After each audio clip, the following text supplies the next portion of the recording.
Assalamualaikum warahmatullahi wabarakatuh. Salam Rahayu, apa kabar kawan-kawan semua? Semoga dalam keadaan sehat dan tak kurang suatu apapun. Kita bertemu kembali dalam persembahan video serial Babat Tanah Jawa, episode ke-6. Dalam penyajian video ini, ditampilkan dalam bentuk naskah narasi, supaya bisa lebih mudah untuk difahami. Selain itu, video ini juga memiliki resolusi yang rendah, sehingga pemborosan penggunaan kuota data internet Anda. Dalam persembahan video sebelumnya, kita telah membahas tentang kisah perjalanan hidup Airlangga, hingga menjadi seorang raja besar di Kahuripan, yang didirikannya. Pada episode kali ini, kita akan membahas lebih dalam lagi, tentang kerajaan Kahuripan dan tokoh-tokoh di balik kesuksesan Airlangga, dalam mendirikan kerajaan Kahuripan. Namun sebelum kita melanjutkan kisah sejarah ini, bagi Anda yang belum mengikuti channel ini, sebaiknya subscribe dan nyalakan tanda loncengnya, supaya channel ini dapat berkembang. Baiklah, sekarang kita mulai pembahasan kerajaan Kahuripan, dalam serial Babat Tanah Jawa bagian ke-6.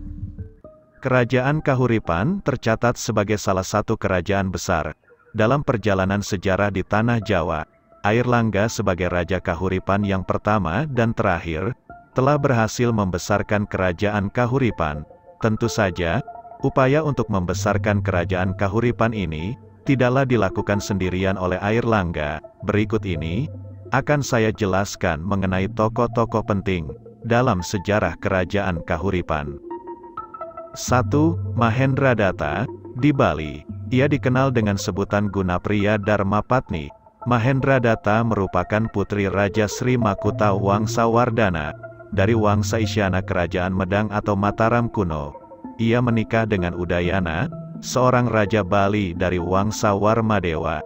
Dari pernikahan dengan Udayana, memiliki 3 orang anak yang bernama 1. Airlangga, 2. Marakata, dan 3. anak bungsu. Kedua adik Airlangga ini menjadi Raja Bali. 2. Empu Narottama. Ia merupakan pengasuh Airlangga sejak kecil, kemudian menjadi pengikut Airlangga yang paling setia.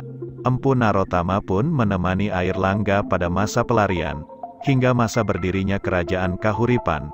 Menurut prasasti Pucangan, diberitakan bahwa Airlangga dan Narottama berasal dari Bali. Keduanya datang ke Pulau Jawa pada tahun 1006 Masehi. 3. Sanggrama Wijaya Tunggadewi. Ia adalah putri Airlangga yang menjadi pewaris tahta kerajaan Kahuripan. Namun, Sanggrama Wijaya Tunggadewi menolak dinobatkan menjadi raja, karena ia ingin menjadi seorang petapa. Setelah menjadi seorang petapa, ia diberi gelar Dewi Kilisuci.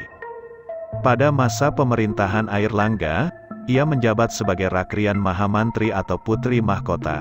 Tokoh Dewi Kilisuci dalam cerita Panji digambarkan sebagai sosok agung yang sangat dihormati. Ia sering membantu kesulitan yang dialami oleh pasangan Panji Inu Kertapati dan Galuh Chandra Kirana, yang merupakan keponakannya. Tokoh Dewi Kilisuci juga dijadikan kisah dongeng terbentuknya Gunung Kelut yang melegenda. Dikisahkan pada masa muda, Dewi Kilisuci yang mempunyai paras sangat cantik ini, akan dilamar oleh seorang manusia berkepala kerbau, yang bernama Mahesasura.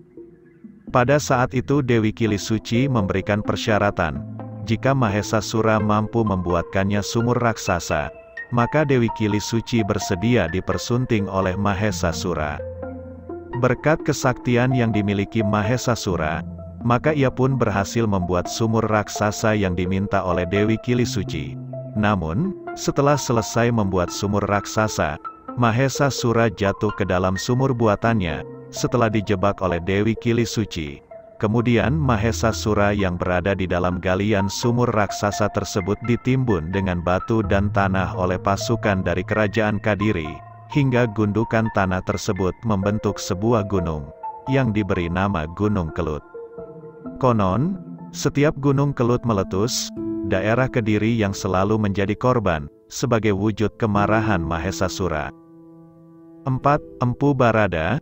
Nama Empu Barada muncul dalam serat Calon Arang, sebagai tokoh yang mengalahkan musuh Airlangga, yang bernama Calon Arang. Ia merupakan seorang wanita berstatus janda, yang memiliki kesaktian tinggi. Empu Barada juga menjadi guru Airlangga setelah turun tahta, di saat kedua putranya yaitu Sri Samarawijaya dan Mapanji Garasakan berseteru untuk berebut kekuasaan. Airlangga yang merupakan anak sulung Raja Bali, berniat untuk mengirimkan salah seorang putranya, untuk bermukim di sana, dengan mengutus Empu Barada untuk menyampaikan maksudnya tersebut kepada Raja Bali, yang saat itu dikuasai oleh adiknya, yang bernama Anak Wungsu. Dalam menempuh perjalanan menyeberangi lautan, Empu Barada cukup menumpang di atas sehelai daun. Setibanya di Bali, keinginan Airlangga yang disampaikan oleh Empu Barada, ditolak oleh Empu Kuturan. Akibat penolakan tersebut, maka Airlangga membelah kerajaan Kahuripan, menjadi dua kerajaan yaitu Jenggala dan Kadiri, dengan harapan perseteruan kedua putranya dapat berakhir. Pada saat membelah kerajaan Kahuripan, Airlangga menyuruh Empu Barada untuk menentukan batas kerajaan belahannya. Dikisahkan Empu Barada terbang sambil mengucurkan air dari dalam kendi yang dibawanya.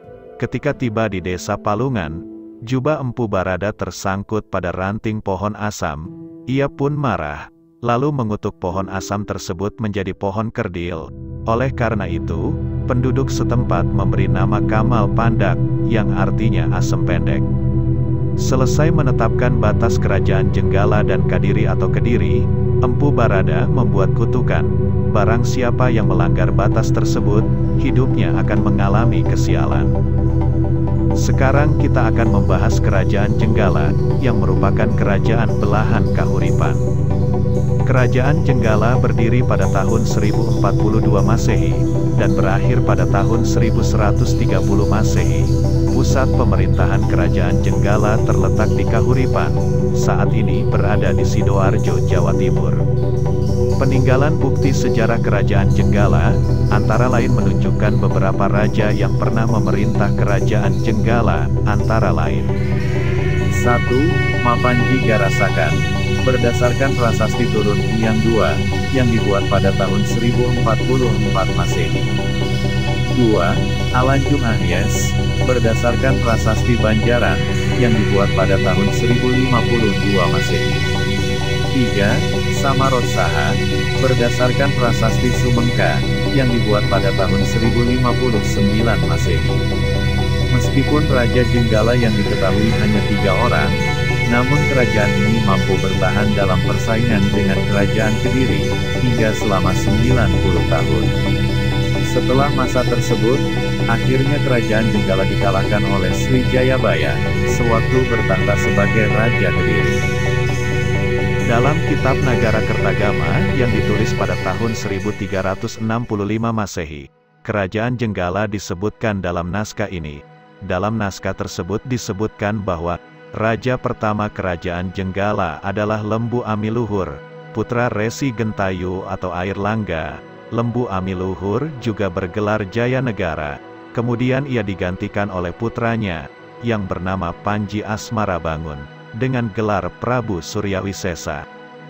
Kisah asmara Panji Asmara Bangun dengan istrinya yang bernama Galuh Chandra Kirana, yang merupakan putri dari kerajaan Kediri, sangat terkenal dan menjadi tema-tema dalam lakon pementasan cerita rakyat. Hasil karya sastra pada zaman Airlangga adalah Kitab Arjuna Wiwaha karya Empu Kanwa, yang menceritakan tentang kisah Airlangga dalam menumpas pemberontak Aji Wurawari. Relief kisah ini dipahatkan pada Candi Tigowangi, yang terletak di Kecamatan Pare, Kabupaten Kediri, Jawa Timur. Inilah cuplikan dari naskah awal Arjuna Wiwaha, karya Empu Kanwa. Ambek Sang Paramarta Pandita, Huus Limpat Sakeng Sunyata, Tan Sangkeng Wisaya, Prayojana Nira Elwir, Sanggraheng Lokita Sida, Ning Yasawirya Don Ira Suka, Ning Rat Kiningkin Nira, Santosa Heletan Kelir Sira Sakeng, Sang Hyang Jagat Karana.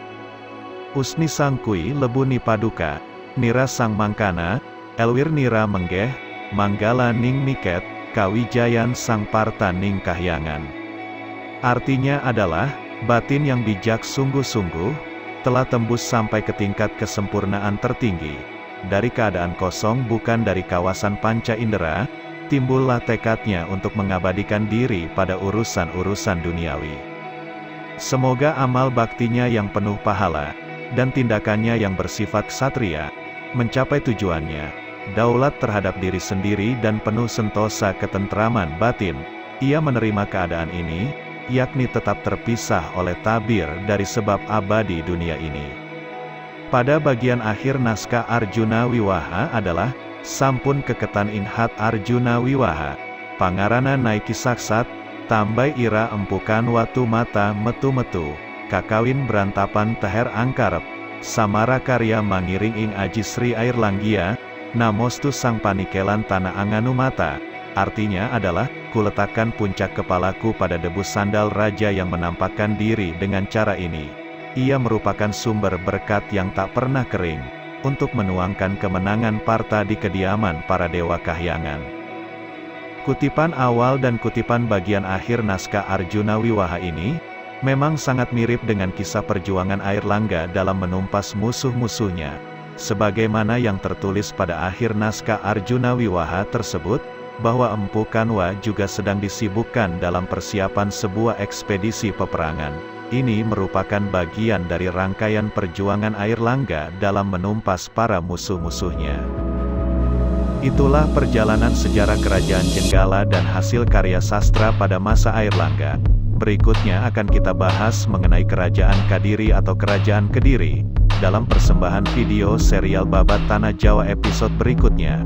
Terima kasih telah menyimak tayangan video ini, semoga bermanfaat, dan akhir kata, saya ucapkan wassalamualaikum warahmatullahi wabarakatuh.